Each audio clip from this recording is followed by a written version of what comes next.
Assalamualaikum warahmatullahi ta'ala wabarakatuh. A'udzubillahi minasyaitonirrajim. Bismillahirrahmanirrahim. Alhamdulillah rabbil alamin wa bihi nasta'in. Wassalatu wassalamu ala rasulihil amin sayyidina Muhammad wa ala alihi wa ashabihi ajma'in. Rabbi shrah li sadri wa yassir li amri wa hlul 'uqdatan min lisani yafqahu qawli. Subhanaka la ilma lana illa ma 'allamtana innaka antal alimul hakim. Rabbi yassir wa la tu'assir. فإن تيسير كل عسر عليك يسير اللهم تمنا بالخير اللهم تمنا بالخير اللهم تمنا بالخير برحمتك يا أرحم الراحمين أما بعد. Yang saya muliakan ashabul fadilah, para asatiza, tuan-tuan guru, sahabat-sahabat barisan urustia daripada bahagian falak dan semua maklumat Jabatan Mufti Negeri Sembilan. Alhamdulillah, pertamanya kita rafakkan kesyukuran pada Allah Subhanahu Wa Taala. Dan pada malam ini, Alhamdulillah, kita dapat bersama-sama dalam sembang santai Mukhtasar Ilmu Falak kita, insya-Allah. Dan Alhamdulillah, tuan-tuan, pada malam ini kita dah berada pada malam 15 Zulhijjah 1442 Hijrah, yang maknanya kemarinlah last ataupun hari terakhir kita berada dalam ayam Tasyrik. Dan Alhamdulillah, tuan-tuan, moga-moga dengan kedatangan ataupun dengan beradanya kita dalam bulan Zulhijjah yang dikenal sebagai bulan-bulan haram ini, moga-moga Allah Ta'ala memberikan kepada kita kebaikan yang banyak, kerana tuan-tuan, seperti mana yang telah pun kita kongsikan bersama sebelum ini dalam awal-awal perbincangan kita berkaitan dengan takwim hari itu, di mana kita menyebutkan bagaimana Allah Subhanahu Taala telah menyebutkan dalam Quran bahawa di sisi Allah Ta'ala itu ada 12 bulan. Inna iddatash syuhuri indallah 12 syahran fi kitabillah itu, dan arba'atun hurum itu, iaitu 4 daripada 12 bulan itu disebut sebagai bulan-bulan haram. Dan para ulama telah menyatakan bahawa di sebalik nama bulan haram itu, maknanya ada satu kemuliaan yang diberikan oleh Allah Subhanahu Taala kepada bulan-bulan haram itu, iaitu bulan bulan Zulqa'dah, Zulhijjah, bulan Muharram dan juga bulan Rejab, di mana pahala yang diberikan di dalam 4 bulan ini, kalau sekiranya kita membuat kebaikan, maka Allah Ta'ala akan memberikan satu pahala yang berlipat kali ganda berbanding dengan bulan-bulan yang lain. Dan seperti mana pahala yang diberikan berlipat kali ganda, itulah tuan-tuan, maka insya-Allah moga-moga pertemuan kita pada malam ini dikira sebagai amal kebaikan yang insya-Allah moga-moga mendapat ganjaran pahala daripada Allah Subhanahu Wa Taala kepada kita semua, amin ya rabbal alamin, insya-Allah. Baik tuan-tuan, alhamdulillah tuan-tuan, pada malam ini kita dah masuk dalam bab yang kelima ataupun bab yang terakhir lah di dalam perbahasan buku Mukhtasar Ilmu Falak kita, insya-Allah. Dan alhamdulillah tuan-tuan, kita dah masuk dalam bab gerhana matahari dan bulan. Bab gerhana lah, maknanya kalau kita ringkaskan bab gerhana lah, termasuklah bakal kita akan bincangkan nanti ini bab gerhana matahari dan gerhana bulan. Bab yang kelima pada halaman 145, insya-Allah. Dan pada malam ini kita akan cuba bincangkan berkaitan dengan 3 tajuk, iaitu berkaitan dengan pentakrifan, pengistilahan dan juga perbahasan seperti mana yang disebutkan dalam Quran dan juga hadis Nabi sallallahu alaihi wasallam. Baik, insya-Allah. Tuan-tuan, sebelum saya masuk dalam perbahasan kita pada malam ini, kalau tuan-tuan dapat lihat dalam buku kita ni, kita masukkan ataupun susun gerhana ini dalam bab yang terakhir.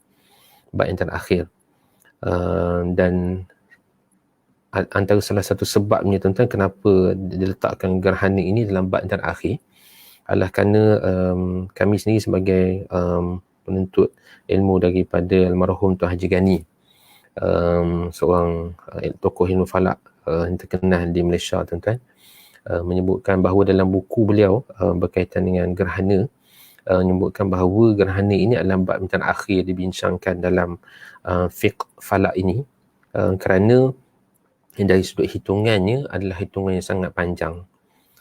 Hitungan gerhana ni, kalau kita nak mengira berlakunya gerhana itu, fasa gerhana itu, di mana kedudukan dapat dilihat gerhana itu, pukul berapa berlaku peaknya, pukul berapa kemuncaknya, pukul berapa tamatnya, pukul berapa. Jadi hitung-hitungan itu sebenarnya memang sangat panjang, sangat panjang. Bahkan kalau kita dapat bandingkan di antara hitungan-hitungan falak yang kalau kita belajar dalam fiqh falak ini, maksud saya fiqh falak itu yang berkaitan dengan fiqh seperti mana yang kita sebutkan sebelum ni, berkaitan dengan arah kiblat, waktu solat, takwim dan sebagainya, maka hitungan berkaitan gerhana ini adalah hitungan yang paling panjang. Maka kata almarhum Tuan Haji Ghani, dia kata jangan kita ajar bab gerhana ini yang awal-awal. Pasal apa? Takut nanti orang kata apa istilahnya, orang balik awal. Orang balik awal. Maknanya mula-mula dah kita perkenalkan satu pengiraan yang sangat panjang, menyebabkan murid-murid ataupun orang yang mendengar apa yang nak kita sampaikan itu merasa susah ilmu falak ini. Maka sebab itu diperkenalkan dulu yang mudah-mudah, yang simple-simple dan sebagainya dalam bab pengiraan tersebut, dan akhir sekali barulah dimasukkan dalam bab gerhana. Tetapi tuan-tuan, dalam buku yang kami susun ini sebenarnya tak ada pun sebenarnya kiraan, tetapi mengambil sempena berkat daripada pesanan Tuan Guru kita ini, maka diletakkan juga bab gerhana ini pada bab yang kelima. Kerana tuan-tuan, ketika mana kami menyusun buku mukhtasar ini, antara perkara lah yang menjadi uslub ataupun kaedah metodologi menulis buku mukhtasar ilmu falak ini adalah kalau boleh kita nak kurangkan dari sudut kiraan-kiraan, kecuali hanya kiraan-kiraan yang mudah-mudah ataupun yang bersifat urfi, yang bersifat anggaran-anggaran kasar sahaja, supaya dapat kita lihat bahawa ilmu falak ini adalah sesuatu yang mudah dan juga menarik. Dan kalau sekiranya kita nak mendalami lagi, maka kena ada sesi lain lah, ataupun kena ada pencerahan yang lebih mendalam untuk mereka yang betul-betul berminat dalam bab falak ni ataupun dalam bab hitungan ini. Tetapi tuan-tuan, dalam buku mukhtasar ini pun sebenarnya apa yang cuba kita nak highlightkan adalah bagaimana perbincangan berkaitan gerhana ini bukan sekadar persoalan matematik ataupun persoalan sains astronomi yang membincangkan tentang geometri gerhana dan sebagainya. Kita ada masukkan juga, tetapi juga kita nak highlightkan tentang dari sudut sains sosialnya, dari sudut sejarahnya, bahkan yang lebih penting adalah dalam bab agama, bagaimana Islam itu memandang bahawa gerhana ini adalah sebagai salah satu daripada tanda-tanda kebesaran Allah Subhanahu Wa Taala. Jadi sebab itulah tuan-tuan, dalam bab yang kelima ini, walaupun pembincangan itu dalam bab gerhana, tetapi hitungan tu kalau tuan-tuan tengok tu hanyalah di ujung-ujung sekali tu. Ujung-ujung sekali pun barulah ada sikit tentang hitungan gerhana yang kami ambil daripada kitab Sulam An-Nayyaraini karangan Pak Mansur Betawi. Baik, insyaAllah tuan-tuan. Jadi seperti biasa tuan-tuan, sebelum kita meneruskan perbincangan kita ini, kita akan sandarkan perbincangan kita ini kepada ayat Quran yang sangat berkait rapat tuan-tuan dengan perbincangan kita pada malam ini. Firman Allah Subhanahu Wa Taala dalam surah Al-Qiyamah, A'udzubillahi minasyaitonirrajim. Wa khasafal qamar wa jumi'a asy-syamsu wal qamar. Wa khasafal qamar wa jumi'a asy-syamsu wal qamar. Baik. Ayat ini tuan-tuan petikan daripada surah Al-Qiyamah, ayat yang ke-8, di mana Allah Taala berfirman, wa khasafal qamar, dan bulan itu hilang cahayanya, wa jumi'a asy-syamsu wal qamar, dan matahari serta bulan dihimpunkan bersama. Baik tuan-tuan, dalam konteks tuan-tuan ayat ini, kalau kita tengok pada surah Al-Qiyamah itu, oleh kerana nama pun surah Al-Qiyamah, maka antara isu besar yang di-highlightkan dalam surah ini adalah berkaitan dengan persoalan kiamat. Di mana kalau kita lihat tuan-tuan, dalam ayat yang ke-6 tak masukkan dalam slide ini tuan-tuan, bila Allah Subhanahu Taala menyebutkan bagaimana orang-orang kafir itu bertanya dengan cara mengejek, yas'aluna ayyana yaumul qiyamah, yas'alu ayyana yaumul qiyamah. Mereka bertanya dengan nada mengejek, yas'alu ayyana, iaitu bilakah datangnya yaumul qiyamah itu. Dengan nada mengejek, mereka bertanya kepada baginda Nabi SAW, bilakah akan datangnya hari kiamat itu. Maka ketika itu tuan-tuan, baginda Nabi SAW telah diturunkan wahyu untuk menjawab, iaitu fa'iza bariqal basar, iaitu ketika mana pandangan ini dalam dalam terjemahan standard dalam bahasa Melayu kita disebut faiza bariqal basar, iaitu apabila pemandangan ini menjadi terpendar-pendar kerana gerun dan juga takut. Maknanya ketika mana pandangan ini, saya lihat dalam kamus Dewan disebut terpendar-pendar, ini maknanya pandangan mata kita itu macam dah atas ke bawah oleh kerana takutnya ketika itu. Maknanya dah tunggang terbalik lah istilahnya dalam bahasa mudah kita. Maknanya ketika mana datangnya saat-saat berlakunya hari kiamat itu, pandangan kita ke atas ke bawah, ke kiri ke kanan, waktu tu dah tunggang terbalik dah, tunggang terbalik. Wa khassafal qamar, ini yang nak kita cuba bincangkan. Wa khassafal qamar, dan bulan itu akan hilang cahayanya. Wa jumi'a asy-syamsu wal qamar, dan matahari serta bulan dihimpunkan bersama. Baik tuan-tuan, dalam konteks ayat ini kita dapat lihat bahawa bagaimana perkataan wa khasafal qamar pada ayat yang ke-8 itu, pada ayat ke-8 itu yang nanti kita akan bincanglah dari sudut istilah gerhana itu. Kalau dari sudut bahasa Arabnya, maksud khasafal qamar ini juga membawa maksud gerhana. Khusuf ni, kha sinfa ini juga bermaksud gerhana. Jadi kalau kita balik kepada makna khusuf itu sebagai gerhana, maka adakah yang dimaksudkan dalam ayat ini akan berlakunya gerhana bulan? Kalau kita rujuk tuan-tuan di dalam tafsir, tuan-tuan boleh rujuk baliklah sebagai simakan tuan-tuan, bagaimana ketika berlakunya hari kiamat ini. Kalau saya rujuk antaranya tafsir Imam Al-Alusi, tafsir Ruhul Ma'ani, menyatakan bahawa ketika mana berlakunya kiamat itu, bahawa matahari dan bulan itu akan dihimpunkan. Wa jumi'a asy-syamsu wal qamar, akan dihimpunkan. Namun tuan-tuan, dari sudut pengertian yang sebenarnya ialah kalau kita lihat dalam ayat ke-8 itu, ketika mana berlakunya kiamat ni, bulan itu hilang cahayanya. Dan maksud hilang cahayanya digunakan perkataan khusuf ataupun khasafa. Jadi adakah bermaksud di sini ketika mana nak berlakunya kiamat itu akan berlakunya gerhana bulan? Ini tuan-tuan, ketika mana kita rujuk dalam tafsir, maka para ulama ada pelbagai pandangan. Secara umumnya tuan-tuan terbahagi kepada dua. Yang pertama menyatakan bahawa kalau lihat kepada tafsir Ruhul Ma'ani, ada pandangan yang dikemukakan oleh Imam Al-Alusi, mengatakan bahawa ada para ulama yang mengatakan bahawa ketika mana nak berlakunya kiamat ini, maka akan berlakunya gerhana bulan, di mana bulan ketika itu berlaku pada hari yang ke-15 tuan-tuan. Pada hari ke-15, maka ketika itu sepatutnya bulan penuh, tetapi bulan ketika itu hilang cahayanya. Hilang cahayanya kerana berlaku gerhana. Ini antara apa yang telah disebutkan dalam tafsir Ruhul Ma'ani, pandangan para ulama berkaitan dengan ayat ini. Maknanya ada, memang betul dalam konteks surah Al-Qiyamah ayat ke-8 ini memang akan berlaku gerhana. Pandangan kedua, dan inilah pandangan yang majoriti para ulama menyatakan bahawa maksud daripada khasafal qamar ini adalah maksudnya, nanti kita akan bincang tuan-tuan, maksud khasafa ini maksudnya kalau kita lihat dalam terjemahan yang saya kongsikan ni, maksudnya hilang cahayanya. Kerana antara makna khasafa ini bukan sahaja gerhana, tetapi juga dengan maksud daripada asal makna khasafa itu ada maksudnya hilang cahaya. Jadi bulan itu akan hilang cahayanya kerana ketika itu tuan-tuan terhimpunnya ataupun dihimpunkan matahari dan juga bulan. Maksudnya sini tuan-tuan, ketika mana berlakunya hari kiamat itu, bulan itu hilang cahayanya bukan kerana gerhana seperti mana yang kita fahami pada hari ini, ataupun bahkan kita bincangkan nanti, berlaku gerhana bulan ni kerana kedudukan bumi di tengah-tengah yang menyebabkan cahaya matahari yang sepatutnya jatuh ke atas bulan terhalang oleh kedudukan bumi di tengah-tengah. Bukan itu.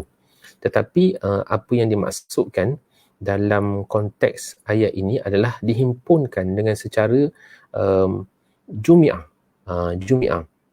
Tuan-tuan, perbahasannya ada kami telah kemukakan dalam buku Rahsia Gerhana Menurut Islam, tuan-tuan. Rahsia Gerhana Menurut Islam. Yang ni kalau saya boleh tunjukkan sikit lah, Rahsia Gerhana menurut Islam, terbitan daripada Dewan Bahasa Pustaka. Bila disebutkan perkataan Jumi'ah di sini, maknanya himpunan antara matahari dan juga bulan itu, makna matahari dan bulan itu dihimpunkan sekali. Maknanya dah jadi satu. Maknanya ketika itu matahari dan bulan itu sudah menjadi satu. Maka di sini tuan-tuan, maksudnya adalah bukan lagi dengan maksud berlakunya gerhana ini kerana terhalang cahaya matahari daripada jatuh atas bulan kerana dia dilindungi oleh bumi, tetapi kerana bulan itu sendiri telah hilang kerana telah dihimpunkan bersama-sama dengan matahari. Jadi dalam konteks tentang ayat ini, yang saya kemukakan tadi, yang saya kongsikan tadi, dalam pandangan para ulama yang lebih masyhur ataupun yang lebih ramai adalah berlakunya saat-saat berlaku kiamat itu di mana matahari ataupun bulan itu akan hilang cahayanya. Dan sebab itulah tuan-tuan, seperti mana kalau kita biasa dengar apa yang telah disebutkan berulang-ulang kali oleh Tuan Guru kita Al-Fadil Ustaz Nafiah, disebutkan bahawa bagaimana gerhana ini adalah tanda-tanda ataupun Allah Ta'ala nak berikan gambaran kepada kedahsyatan berlakunya hari kiamat itu, ketika mana hilangnya matahari daripada penglihatan, ketika mana hilangnya bulan daripada penglihatan.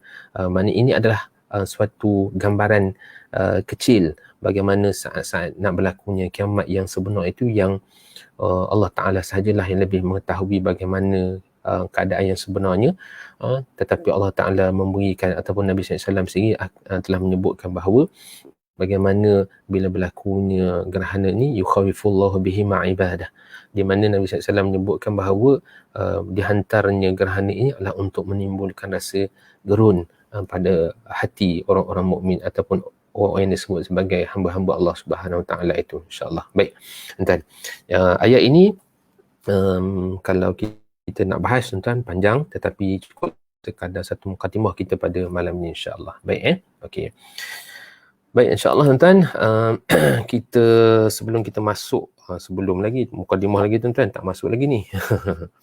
Kalau tuan-tuan lihat daripada halaman 145 dalam buku kita ni, ada, kita letakkan sikitlah tuan-tuan gambar gerhana yang mana alhamdulillah telah pun kami rakam ketika mana ataupun ketika mana kita buat cerapan gerhana matahari penuh di Australia ni tuan-tuan, pada 14 November tahun 2012 jam 6.39 pagi.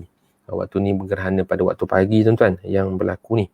Okey, ada dalam buku kita ni. Baik, dan apa yang saya nak kongsikan juga di slide yang tuan-tuan dapat lihat ini ialah bagaimana ketika mana berlakunya gerhana ini, sebenarnya apa yang macam saya sebutkan tadi bahawa nak kongsikan juga, maknanya dari sudut gerhana ini kita nak lihat juga dari sudut sains sosialnya, ataupun nak lihat dari sudut sejarahnya, bagaimana gambaran ataupun kesan gerhana ini dapat dilihat dalam sejarah. Antaranya tuan-tuan, kalau tuan-tuan dapat lihat dalam gambar yang di sebelah kiri ni, yang saya gerak-gerakkan mouse ni lah, gambar ini tuan-tuan diberikan title Desolation des Peruvians Pendant Eclipse de Luna. Kalau betul lah tuan-tuan sebut bahasa ini, disebutkan bagaimana peristiwa ataupun menggambarkan bagaimana ketika mana berlakunya gerhana bulan, di mana kita dapati bahawa kesan daripada berlakunya gerhana bulan ketika berlaku gerhana bulan, maka kita dapat lihat di mana masyarakat ketika itu melakukan satu ritual, seperti mana yang dapat kita lihat dalam gambar ni, ada yang mengetuk macam gendang, ada yang menjerit-jerit, budak-budak dan sebagainya, yang macam ini tuan-tuan yang dapat kita lihat, mereka pukul anjing supaya anjing ini menyalak dan sebagainya. Ini sebahagian daripada ritual ataupun kepercayaan masyarakat dalam tamadun-tamadun dunia. Ketika mana melihat gerhana, mereka percaya bahawa gerhana tersebut disebabkan oleh beberapa objek ataupun beberapa perkara yang mereka sebut sebagai benda benda jahat ataupun kadang-kadang macam-macam lah tuan, disebut sebagai dewa, kadang-kadang dalam tradisi-tradisi disebut sebagai naga, disebut sebagai anjing besar dan sebagainya. Maka dalam gambaran ini menunjukkan kepada kita bahawa bagaimana ketika mana berlakunya gerhana ini, maka mereka akan buat satu ritual yang untuk menakut-nakutkan ataupun untuk menghilangkan kesan gerhana tersebut. Ketika mana bulan itu, kalau kita dapat lihat di sini, bulan itu hilang dari pandangan, maka mereka nak bagi supaya bulan itu kembali menjelma. Kembali menjelma. Asalnya tuan-tuan, baru saya lihat gambar ni, saya ingat berlaku gerhana matahari, tapi bila lihat daripada description pada ni, rupanya gerhana bulan. Dan bila kita tengok betul-betul, memang betul lah gerhana bulan tuan-tuan. Bila tengok sini ada gambaran bintang-bintang dan sebagainya. Okey, baik. Maknanya ini satu ritual yang kita kata dibuat oleh masyarakat, bahawa bagaimana gerhana bulan ini ataupun gerhana ini adalah suatu benda yang menakutkan dan menyebabkan ketika itu mereka buat satu ritual supaya cepat-cepatlah tamat gerhana itu. Okey. Dan gambar di sebelah ni pula, kalau tuan-tuan dapat lihat, ini adalah berlaku peperangan, disebut sebagai Battle of the Eclipse. Yang ini tuan-tuan, lukisan ini dilukis pada tahun 1752 Masihi. Dan gambaran ini tuan-tuan, saya tak pasti gambar ini dilukis bila, tetapi berlakunya Battle of Eclipse ini adalah pada tahun dan pada peristiwa ini berlaku pada 28 Mei 585 sebelum Masihi. Sebelum Masihi tuan-tuan, iaitu berlaku satu peperangan di antara dua puak. Berlaku peperangan di antara dua puak.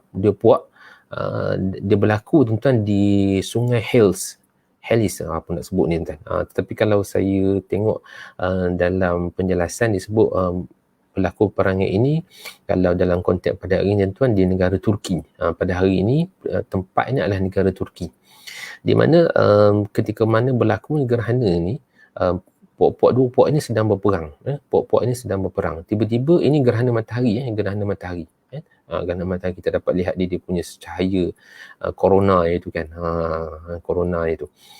Okey, kalau tengok di sini tuan-tuan, berlakunya peperangan di antara dua puak ni, tetapi ketika mana mereka sedang berperang tu, mereka tak tahu pun berlaku gerhana pada hari tu. Tiba-tiba berlaku gerhana matahari penuh. Ketika mana berlaku gerhana matahari penuh, sebab matahari sedang tinggi. Jadi kita dapat lihat bahawa ianya mungkin berlaku pada waktu ketika matahari sedang tinggi. Jadi kesan berlaku gerhana ni sangat ketara. Ketika mana hari cerah, maka ketika itu tiba-tiba menjadi gelap. Apa kesannya tuan-tuan ketika mana berlaku gerhana ini? Di mana peperangan ini terhenti. Peperangan ini terhenti. Nak gambarkan betapa kesan gerhana ini sebenarnya sangat besar lah dalam tamadun manusia, sehingga peperangan pun boleh berhenti ketika mana berlaku gerhana ini. Kerana apa? Kerana kedua-dua puak ni percaya bahawa Tuhan telah menghantar satu petanda bahawa Tuhan sebenarnya tidak redha ataupun tidak setuju dengan peperangan yang berlaku di antara mereka ini. Jadi peperangan ini terhenti tuan-tuan. Oleh kerana apa? Oleh kerana berlakunya gerhana matahari. Masya Allah tuan-tuan. Ini antara apa yang telah dicatatkan dalam sejarah berkaitan dengan gerhana. Baik, insya-Allah. Baik. Tuan-tuan, okey, barulah kita nak masuk dalam perbincangan kita pada halaman 146. Pada halaman 146. Baik, tuan-tuan. Okey. Kalau kita tengok dalam halaman 146, tuan-tuan, perbincangan kita adalah berkaitan dengan takrif gerhana dari sudut bahasa. Takrif gerhana dari sudut bahasa.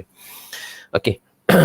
Kita nak bincang dulu tuan-tuan takrif gerhana dari sudut bahasa ini.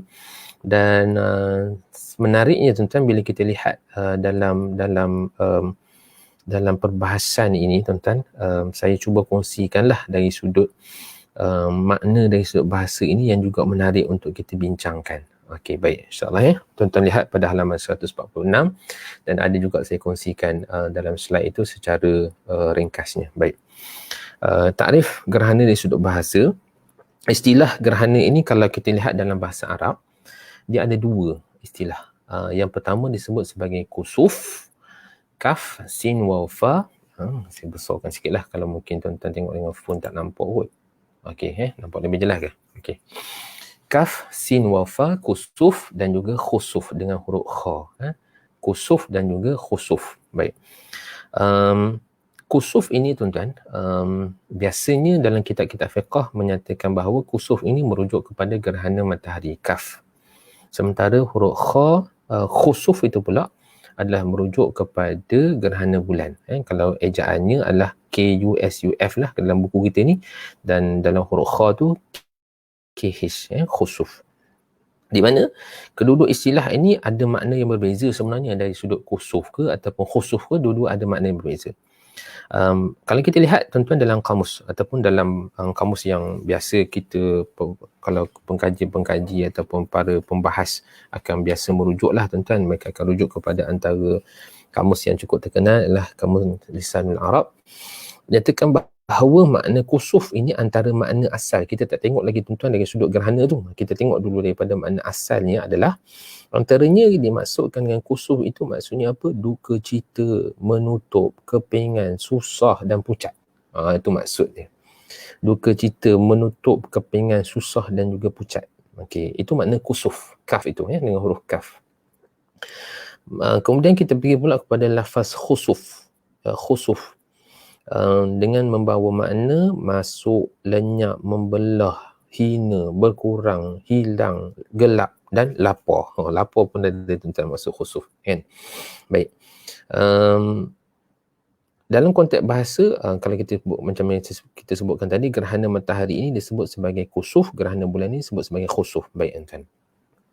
Kalau tuan-tuan dapat lihat tuan-tuan dalam buku kita ini, kalau kita tengok perbahasan berkaitan dengan bahasa dari sudut kusuf dan khusuf ni, dia ada dua sebenarnya. Dia ada dua. Pertama, tuan-tuan, kalau kita dapat lihat bahawa makna daripada kusuf dan khusuf ini dia terbahagi kepada dua, tuan-tuan.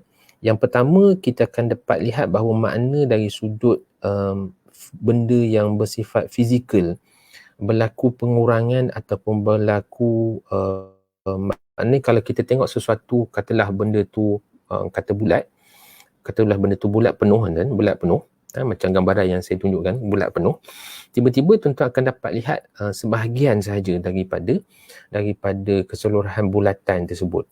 Maknanya di situ tuan-tuan, apa yang saya sebutkan ataupun kita bahagikan kepada kesan fizikal daripada makna gerhana ini. Seperti contohnya, kalau saya boleh kongsikan menutup, maknanya kalau bulatan penuh tu kita hanya dapat lihat separuh kerana ada benda yang menutup bulatan tersebut, ataupun daripada bulatan penuh kita hanya nampak sebahagian menjadi kepingan-kepingan, dengan maksud hilang, dengan maksud kurang, dengan maksud belah, dengan maksud lenyap, dengan maksud masuk dan sebagainya, gelap dan sebagainya. Jadi ini memberikan suatu gambaran kepada kita bahawa ketika mana gerhana itu, situasi yang berlaku adalah kalau berlaku gerhana matahari, maka kadang-kadang kita akan dapat lihat matahari itu hilang keseluruhannya. Kadang-kadang kita dia hanya hilang sebahagiannya saja. Demikian juga kalau kita bincang tentang gerhana bulan, makna bulan itu kadang-kadang akan hilang seluruh bulan tersebut, dan kadang-kadang kita akan dapati bahawa bulan tu akan hilang separa ataupun separuhnya saja. Itu maksud dari sudut kesan fizikal. Dan yang kedua, tuan-tuan, dari maksud makna kusuf dan juga khusuf ini juga memberi makna kesan emosi. Kesan emosi. Maksudnya macam mana kesan emosi? Contohnya duka cita, susah, pucat, lapar, macam kita sebutkan tadi kan, lapar, hina. Jadi ini antara makna daripada perkataan kusuf dan juga khusuf. Maksudnya tuan-tuan, ketika maknanya kalau kita dapat lihat di sini bahawa pemaknaan daripada makna gerhana ini sering dikaitkan dengan benda-benda yang bersifat yang benda yang negatif lah, kita kata. Maknanya kalau kita kata duka cita, menyedihkan, susah, berlakunya kelaparan, maknanya perkataan inilah yang menjadi roots atau akar kepada perkataan kusuf dan juga khusuf ini dari sudut bahasa Arabnya. Okay, kenapa tuan-tuan? Nanti kita akan tengok. Okay. Jadi kalau tengok bahasa Arab ni, jadi dua part lah. Maknanya yang pertama, dari sudut fizikal gerhana tersebut berlaku pengurangan, matahari hilang, bulan hilang, separuh dan sebagainya. Dan yang kedua, kesan daripada gerhana itu yang akan menyebabkan macam gambar yang kita tunjukkan awal-awal tadi kan, macam gambar ni lah yang saya kongsikan tadi, berlakunya ketika itu satu ketakutan di kalangan masyarakat ataupun manusia yang melihat berlaku gerhana ini sehingga mereka berhenti berperang. Dan ketika mana berlaku gerhana ini, mereka buat satu ritual supaya objek ataupun apa sajalah yang dinamakan dengan mengikut pelbagai tamadun, raksasa ke, naga ke, anjing ke, ataupun macam-macam lah tuan-tuan kalau kita tengok dalam tamadun-tamadun dunia, supaya mereka tidak mengganggu perjalanan bulan dan juga matahari ini. Okey, baik. Jadi itulah yang akan menimbulkan rasa takut dan kesan daripada gerhana itu. Baik. Itu yang kita bincang dari sudut bahasa, dari sudut bahasa Arab. Okey. Seterusnya tuan-tuan, okey, silap sekejap nak pergi slide seterusnya. Kita nak bincang slide ni lah. Okey. Seterusnya, kalau kita tengok dari sudut bahasa, kita buat satu perbandingan sikit tuan-tuan. Okey. Dari sudut bahasa Inggeris, biasa kalau tuan-tuan kita pun biasa sebutlah gerhana itu sebagai eclipse. Eclipse. Baik. Dalam kajian dari sudut bahasa tentang perkataan eclipse ini, dia berasal daripada perkataan Latin iaitu eclipsis, yang merujuk kepada asal bahasanya merujuk kepada bahasa Greek yang merujuk kepada maksud ataupun kata yang lebih kurang sama bunyi tuan-tuan, tapi ejaan saja berbeza. Eclipsis juga sama dia punya pada yang bermaksud tuan-tuan, eclipsis ini adalah meninggalkan, kegagalan. Maksud antara dua itu, peninggalan, gagal, meninggalkan, itu antara makna-makna lah yang ada dalam buku kita ni, ada saya kongsikan. Dan ada juga mengatakan bahawa perkataan eclipse yang disebut eclipse itu berasal daripada perkataan ik yang bermaksud keluar, leipin yang bermaksud to leave, itu meninggalkan. Jadi makna kalau kita tengok dari sudut bahasa Inggeris ni, perkataan eclipse ini juga dia menyebutkan, memberikan satu gambaran kepada kita bahawa bila berlaku gerhana ini, maka dikaitkan dengan kesan emosi bila berlakunya gerhana itu. Saya harap tuan-tuan boleh follow apa yang saya nak cuba sampaikan ni, insya-Allah. Baik. Maknanya kalau kita dapat lihat kesan daripada emosi macam yang dalam bahasa Arab tadi, bermaksud hina, lapar, susah, pucat itu. Dalam bahasa Inggeris ni, perkataan eclipse ini dikaitkan dengan perkataan ataupun dengan makna gagal, dengan makna meninggalkan, dan makna-makna ini kalau kita dapat lihat bahawa gambaran untuk kita memahami kenapa perkataan ini dimaknakan dengan makna eclipse tu, dengan makna gerhana matahari ke bulan tu, maka di sini seperti mana yang saya sebutkan kita kongsikan dalam awal-awal pendahuluan tadi, maknanya ini kita nak lihat bahawa gerhana ni dari sudut kepercayaan ataupun sains sosial masyarakat ketika itu, bahawa melihat bahawa gerhana ini adalah satu benda yang menakutkan. Maka bila mereka lihat gerhana ini, maka mereka kebanyakannya lari. Kalau contoh mereka berada di luar, maka mereka lari duduk dalam rumah, berlari masuk dalam gua dan sebagainya kerana takut kepada peristiwa gerhana itu. Okey, baik. Jadi kalau dalam bahasa Inggeris, dia mengaitkan perkataan eclipse tersebut dengan makna kesan emosi kepada berlaku gerhana. Okey. Itu yang kedua dalam sudut bahasa Inggeris. Baik. Kemudian kita pergi pula dalam bahasa Hindu, yang kalau setakat yang saya boleh kongsikan ataupun dalam setakat rujukan yang kami dapat, tuan-tuan, maksud ataupun perkataan gerhana ini disebut sebagai grahana. Yang dimaksudkan bila gerhana ini disebut sebagai grahana, yang berasal daripada kata graha yang bermaksud cengkam ataupun genggam. Okey. Yang mana istilah yang sama juga digunakan dalam bahasa Gujarati dan juga Sanskrit, yang mana dalam bahasa Sanskrit juga yang digunakan dalam bahasa Telugu disebut sebagai Grahanam. Grahanam yang bermaksud nasib buruk. Baik tuan-tuan. Jadi dari sudut bahasa, kalau kita lihat dari sudut dalam bahasa yang kalau kita boleh kongsikan ini, gerhana itu dalam Hindu disebut sebagai Grahana, yang berasal daripada perkataan Graha yang bermaksud cengkam ataupun genggam. Dan kalau kita tengok perkataan Grahanam ini pula dalam Sanskrit, dia merujuk kepada kata makna nasib buruk, bad luck. Bad luck. Okey, baik. Okey, jadi kalau kita dapat lihat tuan-tuan, dia ada dua lah. Dia ada dua. Maksudnya tuan-tuan, dalam Hindu ni, pertama dia juga ada menggambarkan keadaan fizikal berlaku gerhana tersebut. Kerana apa? Kerana kalau tuan-tuan dapat lihat dalam buku kita ni halaman 146, dalam bentuk yang dikatakan mencengkam, menggenggam, maknanya kalau tangan kita itu yang dibuka kita nampak penuh, tetapi bila kita genggam maknanya kita nampak sebahagian sahaja daripada tangan kita ini. Kerana apa? Tapak tangan kita ini, kerana yang lain-lain tu tak nampak kerana kita telah menggenggam tangan kita ini, tapak tangan kita ini, itu maksudnya. Okey, baik. Dan dari sudut emosi pula, dikaitkan juga gerhana ini dengan nasib buruk, Grahanam. Grahanam. Okey, baik. Okey. Itu dalam bahasa Hindu. Dan kita pergi pula kepada dalam dialek bahasa Cina. Bahasa Cina tuan-tuan. Okey. Ejaannya SHI. Cuma setakat saya rujuk kepada sahabat-sahabat kita, yang cara menyebutnya tuan-tuan bukan she tapi se. Kata mereka lah. Tuan-tuan, saya minta maaf lah kalau salah sebut ni. Okey, se bermaksud daripada perkataan se ini gerhana itu disebut sebagai se, bermakna ataupun perkataan asal daripada perkataan ini adalah merujuk kepada makan.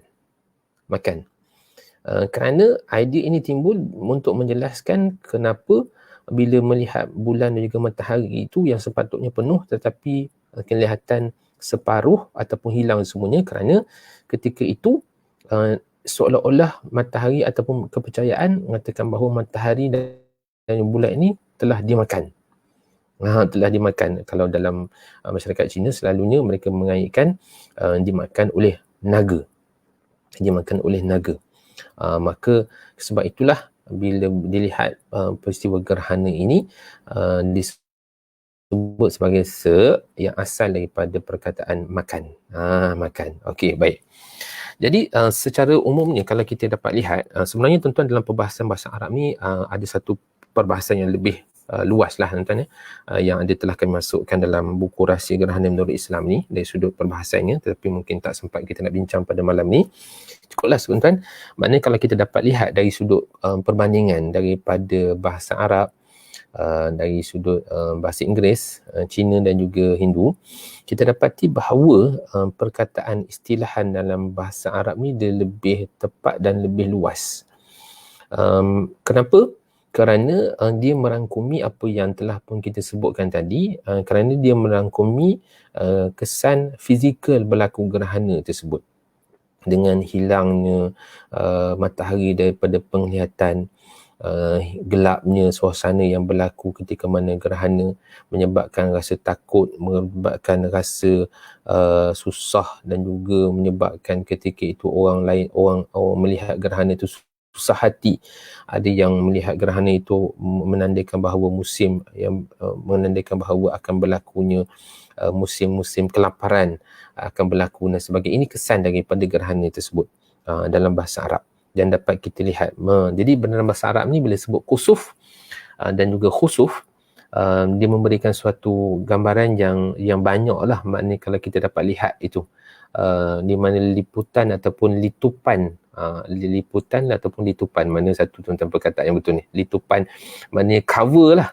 Maknanya bila sebut kusuf dan juga khusuf ni dia merangkumi semua aspek dari sudut gerhana itu dari sudut fizikalnya dan dari sudut emosinya, ataupun kalau kita nak kata dari sudut sains sosialnya pun, yang kita dapat lihat kesan gerhana ini akan menimbulkan rasa takut dan sebagainya, dan kesan dari sudut sains fizikal ni yang kita dapat lihat dari sudut sains astronomi ni, itu bagaimana gerhana itu akan menyebabkan matahari dan juga bulan itu akan hilang dari sudut penglihatan.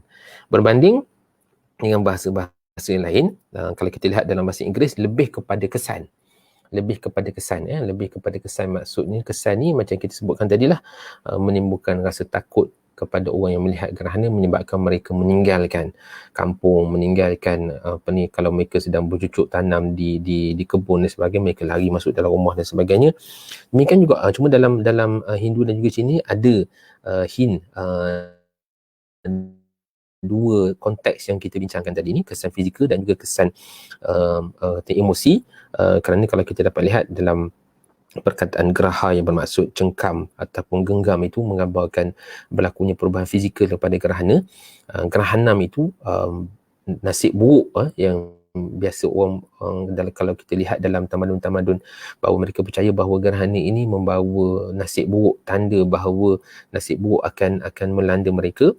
Demikian juga kalau kita lihat dalam bahasa Cina, menyebutkan perkataan se yang memberi makna makan itu, mana makan ini kalau kita dapat lihat memberikan gambaran bahawa fizikal gerhana daripada bentuk yang penuh, tetapi kemudian kita dapat lihat separuh saja.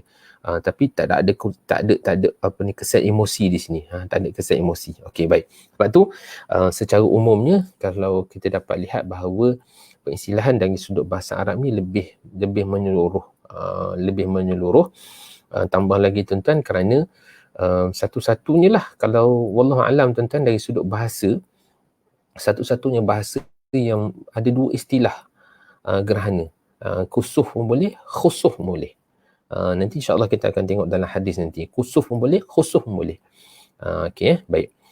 Cuma tuan-tuan, kita tambah sikit lagi perbincangan kita dari sudut pengistilahan ini, kerana kalau kita dah tengok dari sudut bahasa Arab, kita dah tengok dari sudut bahasa Inggeris, Hindu, Cina dan sebagainya, apa pula dalam konteks bahasa Melayu?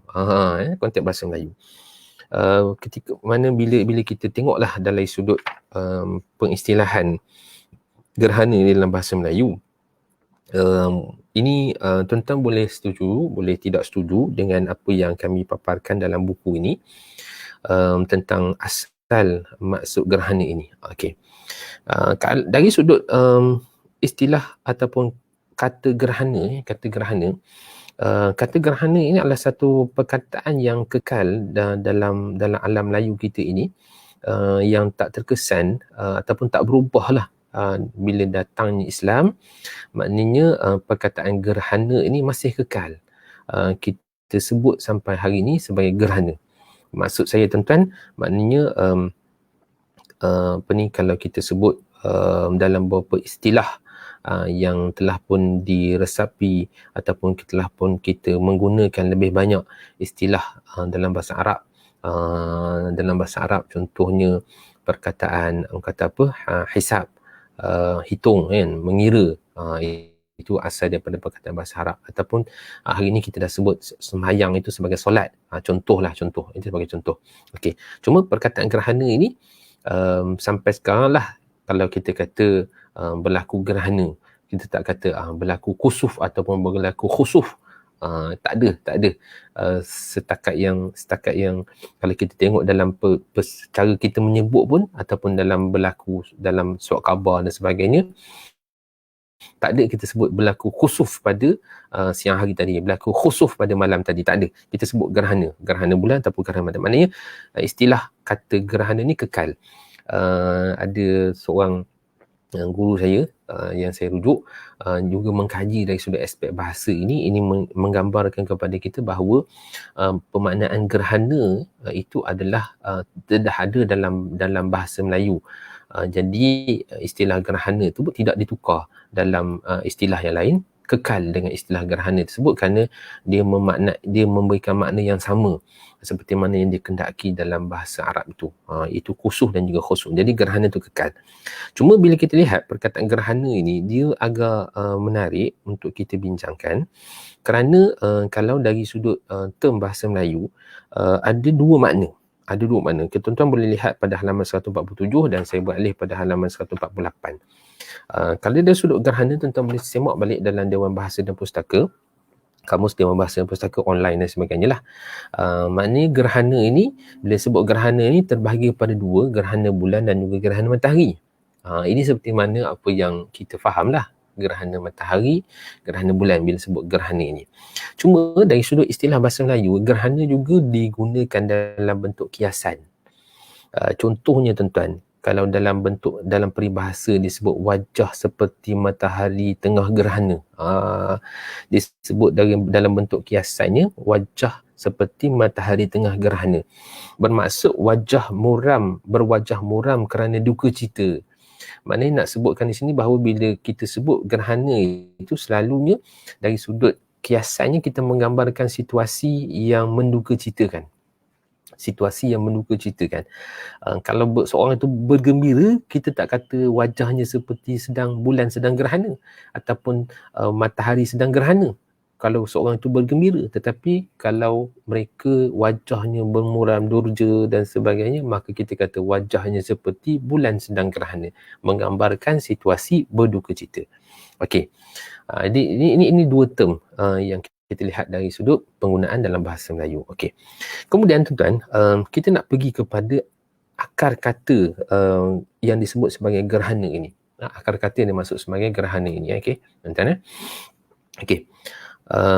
Kalau tuan-tuan tengok dalam slide itu, ada yang saya kongsikan, ada gerhana tengah-tengah tu, yang kuning tu, kemudian dikelilingi oleh 4 kata. Okey, kenapa tuan-tuan kita cuba highlightkan perkara ni? Kerana perkataan gerhana ini kalau kita cuba pecahkan, dia daripada perkataan, kita kata ada tiga suku kata lah, gerhana. Okey. Dan bila kita tengok dalam penggunaan bahasa Melayu, perkataan-perkataan yang hampir lebih kurang sama bunyinya ini, kita dapati bahawa ada dua perkataan yang mewakili, yang boleh kita anggarkan bahawa dia menjadi akar kepada perkataan gerhana ini. Yang pertama tuan-tuan dalam buku kita, perkataan gara-gara. Yang bermaksud tuan-tuan, gara-gara ini adalah bencana, huru-hara, mara bahaya, kacau bilau, gempa, keributan dan juga kehebohan. Itu maksud gara-gara. Gara-gara. Mungkin kita pun jarang kita menggunakan dalam konteks yang inilah, berlakunya gara-gara. Berlakunya huru-hara, berlakunya bencana, gara-gara. Okey. Dan yang kedua yang saya kongsikan, perkataan gerah yang bermaksud sergah, takut, gugup. Gerah. Yang bermaksud sergah, takut, gugup. Yang ketiga, perkataan gerah. Yang bermaksud malapetaka, naas, bencana, kecelakaan dan juga kesusahan. Dan perkataan geruh yang bermaksud, ini selalu juga kita dengar biasalah novel-novel lama lah. Maknanya kalau kita kata orang tu mencabar seorang itu untuk berlawan, untuk bertikam keris dan sebagainya, maknanya dia kata orang ni nak mencari geruh dengan dia. Maknanya geruh itu maksud apa? Malang, celaka, nasib tidak baik, ataupun maaf tuan, saya sebut perkataannya iaitu sial. Maknanya ini makna daripada 4 kata ini, gerah, gara-gara, geruh, gerah. Okey. Dan kemudian datang perkataan hana yang warna oranye satu tu, dipelik sikit lah kerana yang lain tu bunyi hampir lebih orang sama kan, gerah, gara-gara, geruh, gerah tu. Hana maksud dia apa? Hana ni maksud dia luas ataupun kosong, sepi. Kosong tu, pasal apa kosong tu? Kerana tidak didiami. Okey. Bila kita lihat kepada pemaknaan ini dari sudut 4 kata ni, gerah, gara-gara, geruh, gerah dan sebagainya lah, ini apa yang boleh kami kongsikan. Mungkin ada perkataan-perkataan yang tak kita bertemu, wallahu alam. Dan kita combine dengan perkataan hana, Makna di sini tuan-tuan kita dapati bahawa dari sudut bahasa Melayu, perkataan gerhana itu akar katanya itu ia juga merujuk kepada kesan daripada gerhana ini yang dipercayai secara kalau kita lihatlah dari sudut sejarah dan sebagainya. InsyaAllah nanti kalau sempat saya akan kongsikan dalam kuliah-kuliah atau perbincangan yang akan datang lah, insyaAllah malam tak sempat. Bagaimana gerhana ini adalah satu yang menakutkan, sesuatu yang menyebabkan orang takut, yang menyebabkan kerana mereka percaya bahawa gerhana ini akan tanda bahawa akan berlaku malapetaka, akan berlaku suatu kesusahan, kecelakaan, bencana, menyebabkan ketika itu suasana itu boleh jadi ketika itu orang kata riuh rendah dalam masyarakat dan sebagainya. Maka bila berlaku gerhana itu, masing-masing akan berdiam diri, melarikan diri, duduk dalam rumah, tak keluar dan sebagainya. Dan ini tuan-tuan kesan daripada berlaku gerhana itu. Okey, jadi kalau kita bincangkan dari sudut pemaknaan gerhana ini, dari sudut bahasa Melayu, dari sudut bahasanya adalah mungkin dia macam yang saya kongsikan bersamalah, maknanya dia berkait rapat dengan kepercayaan kesan berlaku gerhana itu, iaitu akan bila berlaku gerhana ini akan berlaku satu benda buruk, satu malapetaka, bencana, kecelakaan dan sebagainya. Dan pemaknaan inilah yang telah diberikan kepada makna gerhana itu. Kalau lihat dari sudut kata-kata yang saya kongsikan bersama ni lah. Okay. Walau bagaimanapun, mungkinlah kerana tak ada, kalau setakat yang kita kami rujuk dalam beberapa penulisan, mungkin ada tak berjumpa, mungkin ada juga pengaruh daripada bahasa luar. Contohnya dalam bahasa Sanskrit seperti mana yang kita sebutkan tadi, perkataan Grahanam yang kemudian mungkin diterima ataupun disebut sebagai gerhana dalam bahasa Melayu. Tapi Grahanam tu pun kalau kita lihat juga maknanya adalah nasib buruk, maknanya masih dalam konteks apa yang kita sebut kesan negatif bila berlaku gerhana tu. Okey, baik. Jadi kalau kita dapat lihat tuan-tuan, mengukuhkan lagi lah apa yang kita sebutkan tadi, maknanya dari sudut kata bahasa Arab, dia adalah lebih menyeluruh lah dari sudut kata bahasa Arab dengan makna kusuh dan juga khusuf itu, yang memberikan makna berlakunya gerhana itu secara fizikal. Gerhana itu hilangnya cahaya dan sebagainya, dan kesan emosi bila berlaku gerhana itu. Okey, baik. Dan cuma yang menariknya dalam bahasa Melayu, kita dapati bahawa ada gerhana ini dia membawa makna gerhana seperti yang kita nak bincang ni, dia juga boleh diberikan makna kiasan. Dan makna kiasan inilah yang kita dapati bahawa gerhana itu dengan maksud yang negatif, maksudnya dengan maksud duka cita.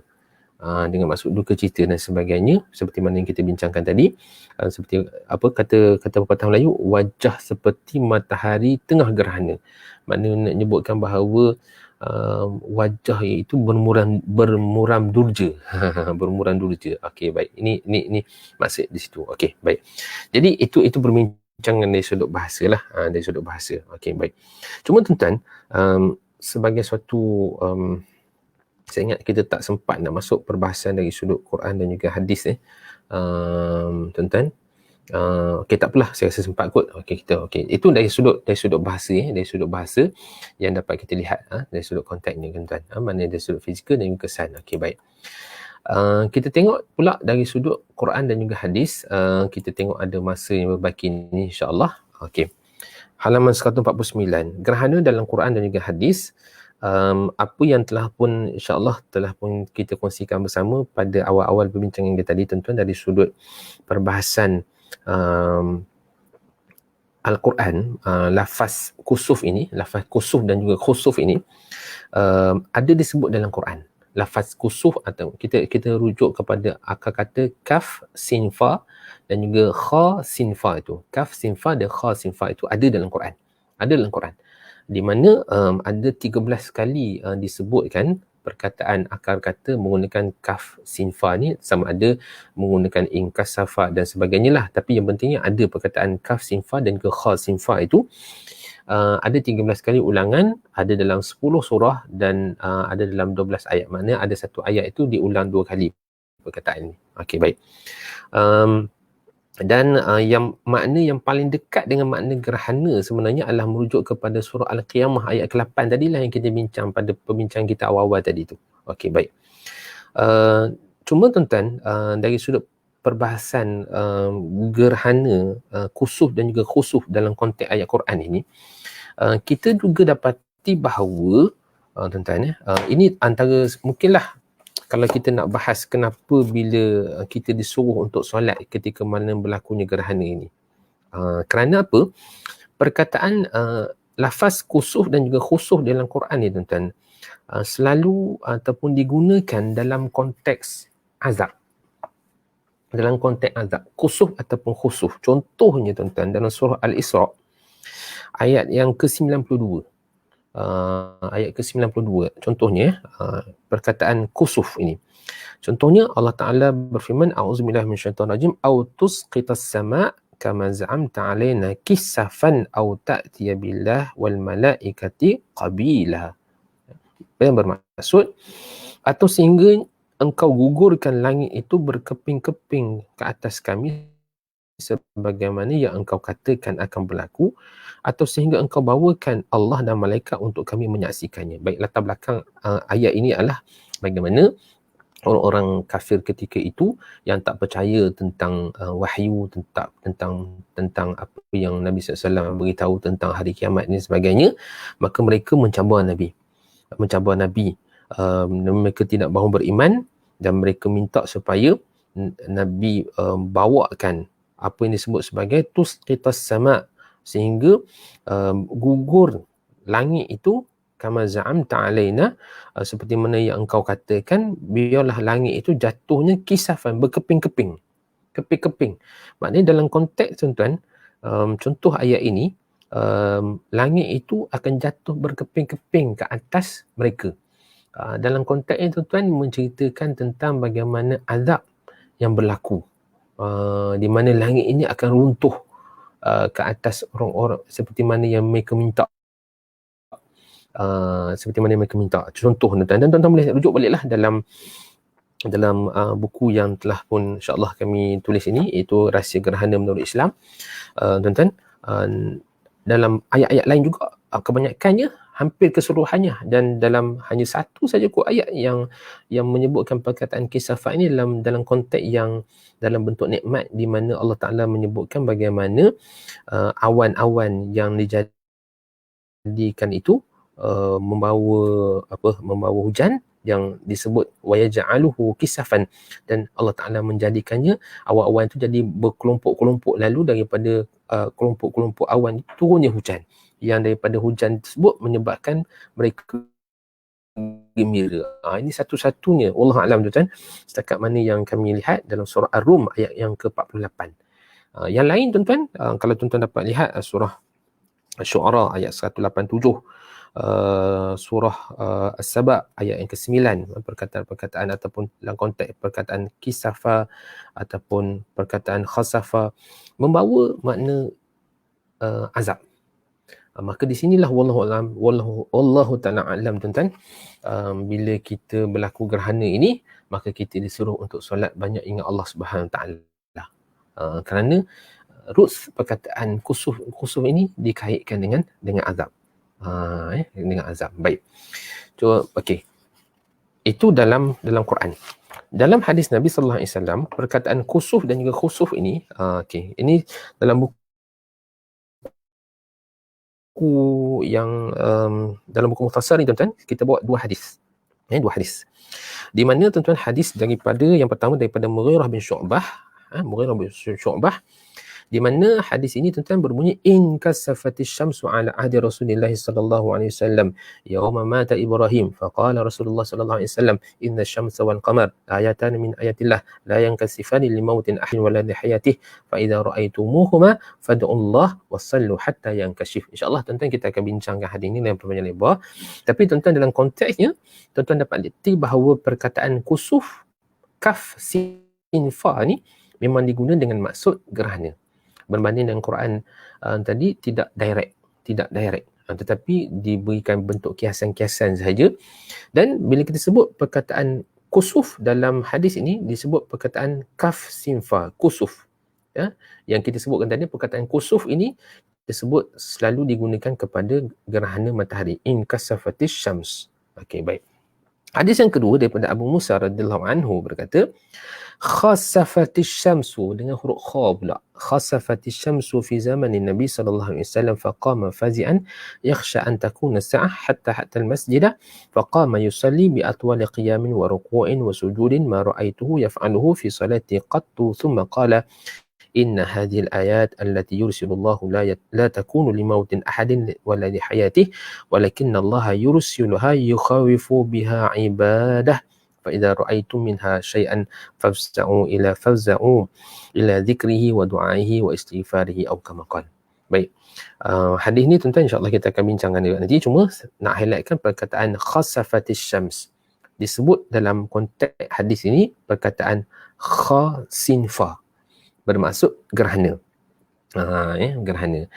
Cuma tuan-tuan yang saya tak sempat nak bincangkan tadi, saya tak sempat nak sebutkan bahawa para ulama bincang maknanya perkataan kusuf, khusuf. Kalau dalam kitab fiqh, kusuf merujuk kepada gerhana matahari, khusuf merujuk kepada gerhana bulan. Cuma dari sudut penggunaan bahasa Arab dan dalam penggunaan hadis, ada riwayat yang menyebutkan perkataan kusuf itu digunakan juga untuk matahari dan khusuf pun ada juga digunakan untuk matahari. Jadi dua-dua boleh. Kusuf pun boleh, khusuf pun boleh. Dan para ulama bincang tuan-tuan, panjang lebar lah perbincangan tersebut. Tetapi dari sudut pengistilahannya itu boleh. Ada yang kata boleh guna untuk dua-dua. Kusuf pun boleh, khusuf pun boleh untuk gerhana matahari dan juga bulan. Boleh bertukar-tukar. Cuma commonnya ataupun umumnya tuan-tuan yang selalu kita lihat dalam kitab-kitab fiqh, terutama yang sampai pada kita lah, disebut sebagai kusuf itu gerhana matahari, khusuf itu gerhana bulan. Itu perbincangannya. Okey, baik. InsyaAllah tuan. Okey, jadi habis kita bincangkan dari sudut perbahasan Quran dan juga hadis. Terakhir tuan-tuan, jangan-jangan kita dapat baca pantun ni. Ini pantun falak ni tuan-tuan ni. Pantun falak. Sama ada cantik tak cantik, jadi tak jadi. Ini tak apalah tuan-tuan ni. Kusuf itu gerhana si matahari, khusuf pula gerhana si bulan. Jadi ibrah penggerun hati, hilang cahaya sebagai cubaan. Baiklah tuan-tuan. Itu sedikit pantun nak menggambarkan bagaimana gerhana itu ada peranannya dalam kita dari sudut pandang kita sebagai seorang Islam, sebagai seorang mukmin, maka ada sudut pandangnya lah. Ini saya rasa Ustaz Khairul Anwar lagi cakap bab pantun ni. Cuma suka-sukalah saja tuan-tuan karang-karang pantun untuk menunjukkan bahawa macam sebut tadilah, nak sebutkan bahawa pembincangan falak ini kalau dari sudut sains sosialnya, dari sudut masyarakatnya, dari sudut budayanya, sebenarnya ada juga sisi yang boleh kita lihat insya-Allah. Baik tuan-tuan, saya rasa setakat itu saja yang kita nak bincangkan pada malam ini, iaitu kita tamatkan pada perbincangan gerhana dari sudut Quran dan juga hadis Nabi sallallahu alaihi wasallam. Okey, baik tuan-tuan. Sebelum kita tu insya-Allah kita tengok sikit apa komen-komen sahabat-sahabat kita. Okey, Puan Cik Alfra. Maaf Ustaz, surat 142 145 gelap sangat. 142 145 gelap sangat. Mana ya 144? Okey. Okey, sebenarnya ini memang ini sebenarnya infografik berkaitan dengan takwim. Cik Afra ya. Memang kalau ni memang sebenarnya warnanya pun memang hitam lah gelap. Pasal dia nak cerita pasal macam yang halaman 142 tu nak menunjukkan gambar hilal. Sebenarnya ni satu infografik ni. Halaman 12, 142, 143, 144 ni. Satu infografik tapi kena potong-potong pasal kalau kita letak satu page ni macam tak muat. Macam tak buat. Tapi tak apalah, insyaAllah nanti mungkin nanti saya boleh salurkan kepada pihak Usti untuk mereka masukkan dalam FB yang edisi yang ada warna punya, insyaAllah. Tapi warna pun warna hitam jugalah. Warna hitam jugalah. Okey, baik. Ini sahabat kita ni, kenapa kita tak pernah nampak permukaan bulan di sisi lain, dark side of the moon? Ini saya ingat kalau tanya dengan Mas Joko ni lebih tepat, ataupun tanya dengan Sifu Syahrin lah, rasanya lebih tepat lah apa yang mereka nak sebutkan kan tentang dark side of the moon ni. Maknanya setahu saya lah, kalau saya boleh kongsikan sikit, sahabat kita ni bertanya, cuma saya tak tahu macam mana nak sebut nama ni. Dark side of the moon ni, setahu saya side yang kita nampak pada dari sudut bumi ni, itu sajalah yang boleh kita dapat lihat, kerana permukaan bulan ni itu sudah pun diikat dengan apa ni, dengan apa dia panggil, tarikan Allahu Akbar, dah lupa nak sebut dah. Dah terikat, maknanya side yang kita nampak bulan itu, maknanya itu dah diikat. Maknanya di belakang bulan itu sebenarnya kita tak boleh nampak dari sudut pandang kita daripada bumi, kecuali kita kena naik apa kapal angkasa dan sebagainya untuk kita dapat lihat di, orang kata, on the other side of the moon lah. Orang putih sikit lah tuan-tuan, dark side. Yang kalau saya faham tuan-tuan, dark side of the moon ni adalah sisi di mana di belakang bulan tu. Tapi kalau saya tengok pun ada kan dikongsikan dalam beberapa website dari dalam ataupun di luar negara lah, yang mengambil gambar daripada kapal angkasa ataupun spaceship dan sebagainya, yang ambil gambar dark side tu. Dan ketika mana mereka berada di sebelah belakang tu, dan wallahu alam lah, kalau tengok dari sudut bentuknya itu, dia lebih kata apa, lebih banyak istilahnya apa yang kita kata, menggerutu lah, ataupun lebih banyak dia punya kawah-kawah bulan tu lebih banyak berbanding dengan side yang menghadap ke arah bumi ni. Wallahu alam. Mungkin kalau penjelasan ni lebih cantik kalau kita punya pakar-pakar seperti Mas Joko, Sifu Syahrin lah untuk menerangkannya. Saya minta maaf kalau sekiranya tak dapat menjawab soalan tersebut dengan lebih baik. Okey, kita nak tengok pada Cik Aizan Nur Hisham. Kerana laju bulan mengelilingi bumi dan laju bulan berputar atas paksinya sama. Apa yang dia nak sampaikan ni? Kerana laju bulan mengelilingi bumi dan laju bulan berputar atas paksinya sama. Wallahu a'lam tuan. Mungkin komenlah daripada apa yang saya sebutkan tadi, insya-Allah. Terima kasih banyak atas tambahan daripada maklumat yang mungkin telah pun saya sampaikan tadi. Terima kasih banyak kepada Puan Aiza atas perkongsian ini, insya-Allah. Baik tuan-tuan, saya rasa setakat ini saja untuk kita bincang pada malam ni. InsyaAllah nanti kita akan masuk pula tuan-tuan dari sudut perbahasan, dari sudut fiqahnya, iaitu tentang solat sunat gerhana dan gerhana dari sudut perspektif Islam yang akan kita kongsikan nanti, insyaAllah. Baik, terima kasih banyak tuan-tuan atas perhatian telah diberikan pada malam ini dalam kita membaca bab yang terakhir daripada buku Muhtasar Al-Falaq ni, insyaAllah tuan-tuan. Moga-moga kita akan bertemu lagi dalam siri yang akan datang untuk kita bincangkan dalam tajuk kecil seterusnya dalam bab yang kelima ini. Wallahu ta'ala alam. Terima kasih banyak kepada tuan-tuan guru, para asatizah, sahabat-sahabat yang bersama-sama dengan kita pada malam ini. Tuan, minta maaf kalau sekiranya saya tidak dapat menjawab persoalan-persoalan yang mungkin diutarakan dengan baik. Ala kulli hal tuan-tuan, moga-moga perkongsian ini dapat memberikan sedikit kata apa, sisi-sisi yang lebih yang mungkin jarang kita bincang lah. Jarang kita bincang. Bahkan kalau kita sebut bab gerhana ni pun memang jarang pun kita bincang, kecuali bila berlaku gerhana. Wallahu ta'ala alam. Aku lihat hadza wa astaghfirullahaladzim. Assalamualaikum warahmatullahi taala wabarakatuh.